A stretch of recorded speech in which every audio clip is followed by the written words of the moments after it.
armor, that physical defense shred to a lot of different lanes, and especially against Terizla, that can be a great tool to really get your E.X.P laner ahead. But now we jump in the land of Dawn once again, ladies and gentlemen, for the second game of this best of 3 series. Rebellion looking to go for as many points as they can, looking for a 2-0 that will grant them a Giant Slayer title if they can pull this off. So here we are, ladies and gentlemen. Legends. Game number 2 between the Blue Bulls and the Red Robots. One blue, one red, one a robot, one is a bull. Meow. Meow indeed. That is the battle cry of the Bulls. No. Well, TZ going with the concussive blast, so not the quantum charge which Beloyski used to be a lot more pesky, a lot more sustainable in the jungle. In this E.X.P lane, though, Cars and Sorizo just duking it out, but Sorizo seems to have a bit more outplay potential here, maneuvering around the damage the Barats can lay down. In that E.X.P lane, so the Terizla has a better time, right? Yeah. I would say so. Early on, but then later on when he gets his big guy stacks, it might change. Okay. But what about the gold lane? Bro lane. This is going to be farming for both these players. There's the emblem for GamesMax though, and D recognizes that he might be in danger. He's going to be in the thick and thin of the fight. So, tenacity for him. Eman though, on the other hand, doesn't really care. He doesn't feel that threatened. He knows that he has a guiding wind. So he goes with the Bargain Hunter and the Weakness Finder just to get pretty good laning phase, but also to try and get to snowballing as Audie TZ goes for a gank. Ooh. Some damage back though to D and Audie. But he does get out unscathed in the gold lane. So perhaps things are going to get interesting in this E.X.P lane now that the turtle is moments away of spawning. You can see that perhaps Rebellion are looking on for some damage onto the Terizla to gain some control, but Vincent's already going to start it. He gets resetted. What are these teams planning? bigetron, they're back in the midst of it as well. AudiTZ perhaps looking for a moment? Knockdown as well. Cars not going to chomp down on anyone just yet. Supercan goes back towards the turtle. And maybe the Dyrot is used up. Oh, Death is welcome. Now instantly Mystic Gush cancelled out, but Sorizo jumps into the back line, able to stop everybody. There's the Appraiser's Route will be used up by Supercan and go and chain it together with the Retribution. Swaylo with the Flicker, bringing Sorizo and Keith back for Vincent to take down. First blood coming down as now the Spear of Destruction doesn't actually connect. 1-for-1 neutral objective for the kill by Vincent, but we still want to continue. Supercan still around. Vincent jumping in, but it's going to be baited in onto Sorizo. Oh, and a Vincent strike as well. Oh, Vincent with the damage, and Sorizo pulled back. Swaylo claims that kill, and now it's an all-out win for the Blue Bulls. But hold up, Circling Eagle again. That's a knock-up into the Mystic Gush, and Swaylo falls. Trades after trades. And Rebellion take full control right there, dominating in the fighting scene. They left Eman to his own devices, but D, he rotated, he kind of participated, and then he just got back to the gold lane with the Spear of Destruction. Great use of skills all around for Rebellion, and the fact that they do have quote-unquote more burst damage with Vincent on the Dyrus to try and restart the fights again and again, got a bit of an advantage there. I was thinking that with bigetron having some AoE, they would have been able to get more power in those fights, but now bigetron's still going for fights. An all-in, oh, good Netherrealm to save him. Now it might be a full all-in, and Entropy used up defensively. Supercan is able still to claim it. Sorizo goes through the portal, and now D's gonna be caught. Sorizo just swinging the hammer left and right. Not able to take Deejus down. Not yet. Vincent hovering over. Supercan and Sorizo dealing with AudiTZ and Swaylo. Now gets caught by the Appraiser's Wrath. Also the gravity push by Eman. Oh my goodness, so much action. But still, it's Rebellion who should have walked in now with a trade. Look at Vincent. Oh, never mind. He's running away. Seems like Rebellion here, they're just trying to go with the same kind of style, the same kind of chaos. Of course, it's not as decisive without a big crowd control tool, but they're still trying their best, especially when the neutral objective is up. They want to make sure that bigetron don't get to set up. They don't let Moreno get his poke damage, but Eman getting chunked down. Ooh. Yeah, that's a lot of damage being placed onto him, and now with the Corrosive Scythe, D does have a little bit more to play with, but now again, When this happened, you should Oh! say, what? Even the solo kill and Super Ken with the red 3 win. That's his welcome. Use them as a Mystic Gush. Will be able to just melt them down. Cars very low, but still able to survive with the help of another realm. But Audi TZ has been left all alone. Flickers back to the other realm, and they've actually outplayed bigetron Alpha for a bit in HP bars. They don't get any more kills. And it's a win again for Rebellion, I believe. But the turtle goes to bigetron. He gets a solo kill in the gold lane on Aman. It's technically a solo kill, but that's because Audi TZ has been in that lane, have been influencing it ever so slightly. But a great play by D to just know that everyone's on the top side and go for a big dive, but Key almost gets nuked down. For bigetron, they're really falling behind in initiative, but the fact that Super Ken has been able to secure the 2 neutral objectives is definitely what's keeping these neutral fights kind of even. But even so, Rebellion are getting a great gold advantage, and they've taken a whole turret on the bottom side in the hands of D.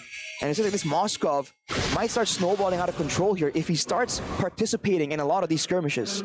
See, the problem with having a chip on your team is that as soon as you get some towers, especially in the side lanes and the mid lane, you get a lot more room to work with because of where the portals are placed. But we do have a game fun fact. Super Ken becomes the second most frequent player of Fredrin in MPL ID Season 13 with 12 picks and a win rate of 83%. That's a very high win rate, 80% at this level of a league. Will it falter? Ooh, it might. It might go below 80%. We'll have to wait and see. Looking at the gold disparity, only 800 though. Considering that D was able to get a kill earlier and he has a turret, it's only a 600, 700 more or less gold difference. And they're actually kind of on curve. Although, of course, D will reach the 2-item power spike first. We'll see if he can kind of leverage that as Audi TZ. This seems to be the rotation here. Send Audi to stick around with D and let everyone else do their aggressive maneuvers. And that way, they ensure that the gold lane, there's the throw lane still, but Rebellion can kind of influence it, but still have a 4-man team trying to fight for the neutral objective. Mon picks up that item. I wonder if he'll make a difference. Oh! A win from Vincent, all-out win in the 50-50 battle. Chorizo in the midst of it all caught. Cars, no death to this welcome. Super Ken wants to continue this fight now with a taunt down onto Audi TZ, but another round comes down as well from Sway Low. They deal with it. Appraiser's rat into the Mystic Gush. Sway Low! Nope. Doesn't get out. Fear of destruction to the back. Not going to try to take it there as Vincent gets taunted up, but Chorizo now is caught in no man's land as he gets caught in the Spear of Misery. And is forced to flicker out. Sway Low with a 3-man. Shout Stampede onto Audi TZ into the Spear of Misery, and D is just decimating everyone. D came into that fight really, really late. Eman was there since the beginning. And yet Rebellion, they find ways to bait bigetron in. After using all of their spells, all that true damage expended. The re-engage coming in from Sway Low there. The 3-man Shadow Stampede. That was very decisive from Rebellion once more. The 4K gold lead building up for Rebellion. Reaching that 5K peak. D already on the next objective. Already eyes on the prize here. Oof. Being able to pick up another tower. That's more space for Audi TZ to maneuver around the map. And that's him on a 3-item power spike. Earlier, right before that fight, we saw Eman finish the Starlium site. He's a long way from his 3rd item. And this means that D has full control to just go aggressive in a lot of these fights. And he can still farm a lot more aggressively because of the potential backup that his team can provide from anywhere. And the fact that he has a global ultimate they can throw down from all the way across the map. So he is just farming as much as possible right here when there is a lull in the fighting. I have a question though. If this goes into the late game, bigetron has an advantage, right? In the late game? Oh wow, I feel like because there's true damage for both Moreno and Eman, they do have a bit of an advantage, but they still have to play around the Netherrealm. I feel like that Netherrealm factor is what is becoming a bit of an equalizer in a full-on fight. And Rebellion, like Geekfam in the previous match, have that global presence, whereas for bigetron, they're a bit more locked in how they want to approach these fights. So I think overall it becomes somewhat even, but when it comes out to a full-on fight, I feel like bigetron has more to play around with when it comes to combos and AoE. What are they planning? Are they looking for a potential backdoor? Moscow? Definitely looks like it. You want to try to go for that turret, constantly put on pressure to Bigetron Alpha, knocking on their base. Oh, hang on. The bottom lane, they're actually going to go on to D, who's very, very low. D! Wow. Holy moly! With the outplay, this beautiful Wow. D! With a double kill! Outclassing Eman and Key.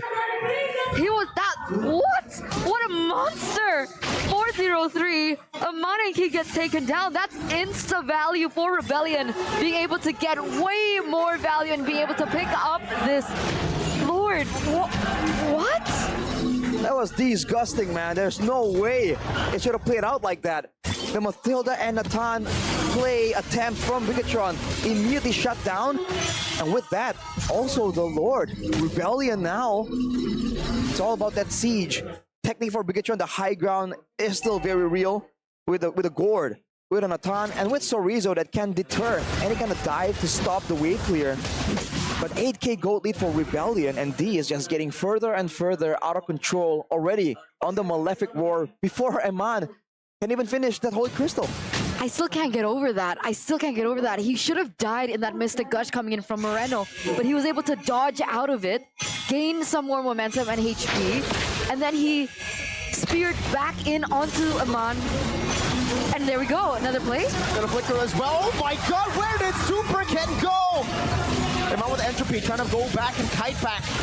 Clearing out the Lord for now, defending for now, but it's a 9,000 gold lead on the hands of the Rebellion. They're marching down against Bigetron Alpha. It seems like Rebellion's still waiting to re-engage now. Even Sorizo getting melted down. Sorizo, oh my god, everybody's just melting down before they could even react to anything. That's key. Now, the Moreno is trying to clear out the waves. They will be able to do so, but they lose out a big base turret with Rebellion's first Lord Siege. Did D jump in the bottom lane? In that fight, I believe he did. How did he get back out? Now, he jumped in very late when Eman already used Entropy back, so he just wanted to hit the turret. Because, you know, the jump does give D a bit of a attack speed boost. So now for Rebellion, just waiting again for the next big opportunity. And there's no pressure at all here. They can just wait it out. The lane that they took the base turret out of, the lane which they destroyed the base turret on is also the lane far from the next Lord. So now look at the positioning. Once again, 2 members on the bottom side, 3 actually, with everyone else just farming it out, trying to keep up to ensure that it's not just D who holds all the gold and all the difference. So that even if Bigetron Alpha are able to maybe take D out or zone him away from a fight, everyone else will still have a healthy amount of items to really have an impact in these fights. I can't believe my eyes. A 3,000 gold difference. But Aman on the other shoe though is so uncanny to say Bigetron this behind, a 10k gold lead for the red robots. And it's full build for D with the rose gold meteor as his last item. But look at this. I don't know about going into Audi. He has a shortcut. Rebellion can just all collapse on him, and Bigetron Alpha, they're looking desperate in the 13th minute of the game to look for a pick. Vincent's already started the Lord, and it's going down quite fast. It doesn't look like Bigetron want to posture for it. I don't think they even can. If they do, they risk getting quote-unquote flanked by the chip. So just like that, that's going to be a free Lord, and Bigetron are going to have to bank on being able to clear this big Lord without interruptions. And the usage of skills here needs to be impeccable from Bigetron. If they waste one or use one less efficiently than they could here to stop the aggression, to stop the potential dive, to clear the waves, Rebellion can take this game with the next big wave that they're trying to prep here. But I mean, technically, Bigetron does still have Nathan. Nathan has really good wave clear, right? So and this is... So does Gord, yes. Exactly. So this is like the best position that Bigetron want to be in at the moment, right? The defense, with the composition that they have. Yeah, but also 12,000 gold lead. That and the die rod that basically makes it so D can melt anyone just like that. And he's mobile. He can get in the back line if they're not very careful. And here we come. with the Lord. Not a three-wave push for Rebellion. Super Ken not able to dash out of the Spartan missiles, and Cars brings it back. Right into the penalty zone in the back, so Rizzo able to stop deep and do some damage, but he's still able to just melt him down. Natan doing the same thing, so Rizzo getting out. Fear of destruction by D. Claims the godlike. Iman is still alive, but look at D just sieging the base down. One by one, these turrets fall. Now the last wave up top as D just claims it. 3 base turrets to Rebellion. I mean, this is still best case scenario for bigetron. I know they lose all their turrets, and that's definitely not a great way, but they don't end it there. They're still able to defend their main turret. They weren't able to completely close out the game, and it does give Eman a little bit more time. Where is he now in terms of items? Both him and Moreno were at 5 items before Already. that fight begun. So now they're working on the final item in their inventory slot, and I feel like they're still concerned about the dangers. They want to go with something more defensive, but if they might really be forced to go for even more damage to try and save these fights, because the problem now is that they are outputting damage. We saw that everyone from Rebellion got low, even through the Netherrealm. But the front line, Super Ken and Sorizo, had to fall victim in order to buy them that time. So I think the front line is what we are the ones who really desperately needs more items to survive from the damage that Rebellion are just outputting, especially with Vincent, right? The debuff. But I mean, at this point of the game, it only takes one mistake by Rebellion Yeah. for this to completely turn around. That's what's scary. But even then, that mistake will be... It's hard to see that mistake come through because of how tanky the front line is even for Rebellion, right? And again, usually up against a Natan, you're scared that your front line will die before the enemy front line. But in this situation with Vincent, you can actually delete the frontliners of Bigetron Alpha quite easily with the Moscow. Get that second skill off the Dyrok, and then D does its thing, man. And not only to one person, to multiple members.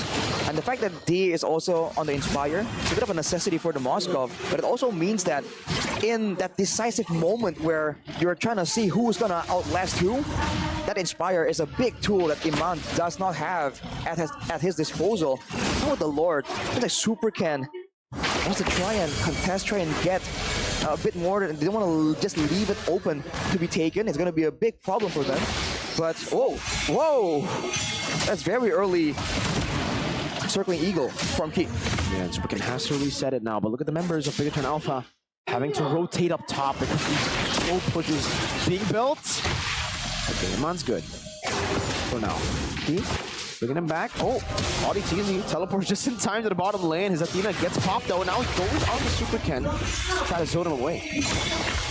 Gonna hate to be Moreno in this situation, man. He's forced to go back and forth from the far side of the lane because he has the AoE. Super Ken though, whoa!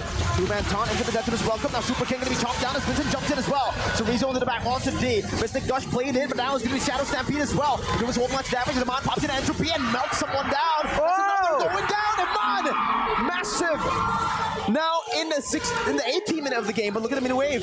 Look at Super Ken, look at Audi Teasy, who's looking for the engage. Super Ken actually brings him all the way back. They actually decides to go for it. Praises Black used up as a bit of truncheon as well. Will be used up by Vincent, but he will just Iman finds the assassination on the sway low. 18th minute of the game, and Bigetron Alpha might have just found a way back. I told you this was coming. Make one mistake and they can come back. That's the problem when you're going against Iman on the Natan in the final moments of the game. 3 members taken down. They overcommitted. They overstayed, and they are going through these towers like it's nothing. Lord marching down in the bottom side. We do have Suelo and Cars back, but that instant turnaround in momentum.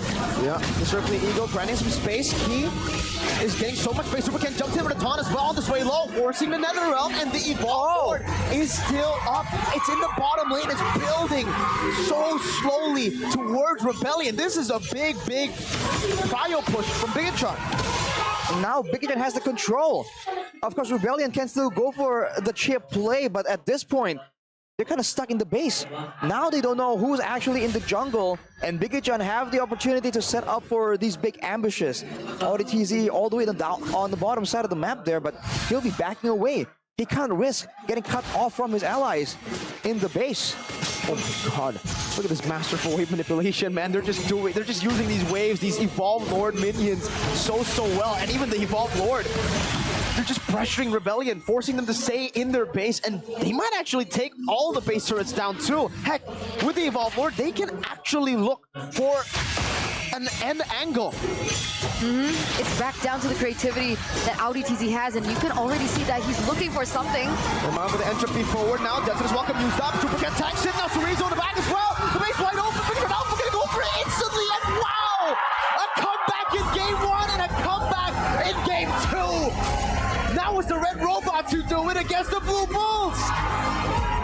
Forcing a game number 3, ladies and gentlemen, in our second game of the day. What an outcome. That patience coming through from the red robots, that decisiveness in the final moment, in that 19th minute. It's just a masterclass by Bigetron on how to turn things completely around. Rebellion had an intense gold lead, but it's all gone. They lost the game.